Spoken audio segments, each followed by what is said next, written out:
Биринчи суроом, урматтуу Мейрам Исакович, но менде расмий тилинде экен. Или на основании географических объектов деп турат да, адамдын аты берилбейт, бирок на основании географических объектов. Бул кандай случайлар, допустим? Менде мамлекеттик тилдеги редакциясы бар. Таблоға кирсеңиз мамлекеттик тилдеги бар. Кайсы статьяны окуп атасыз? Билбейм, ушу президиумга баргандан кийин башыңардан кислород жетпей калабы, кечирип коесуздар. Орой сүйлөй эле койбойсуздарбы?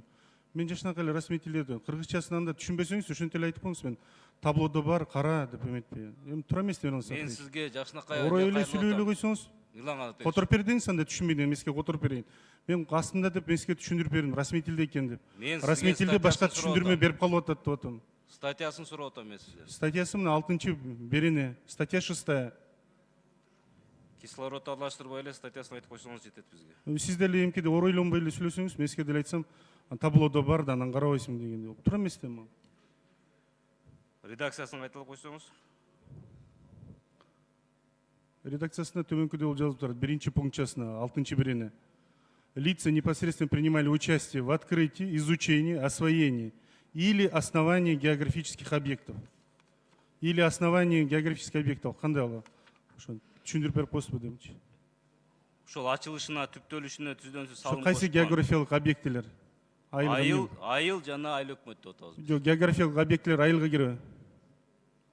Тоону ачтыбы, сууну ачтыбы, же ошолордун аталышыбы? Ошону тактап сурайын дегенде сизгечи. Айылды, тоо таш жөнүндө сөз жок берди. Жок, географических объектов дейт. Поля, дороги. Биздин сунуш айыл жана ошол айыл өкмөттүн. Жок, ошон үчүн, может, мен түшүнбөй жатам, ошо түшүндүрүп берип койсоңуз. На основании географических, какие объекты могут быть географическими? Экинчи, то, что вы сказали, айылдардан тышкары башка эчтеке кирбейт. Но административно-территориальная единицага эмне кирет? Шаарлар, областтар, айылдар кирет да. То есть, мындай айтканда, алардын аттарын өзгөртсө болот да, бул мыйзамга ылайык. Адамдын аты менен. Болобу? Эгерде шаарлардын атын өзгөртсөк да болобу? Бул менен, бул мыйзамга ылайык.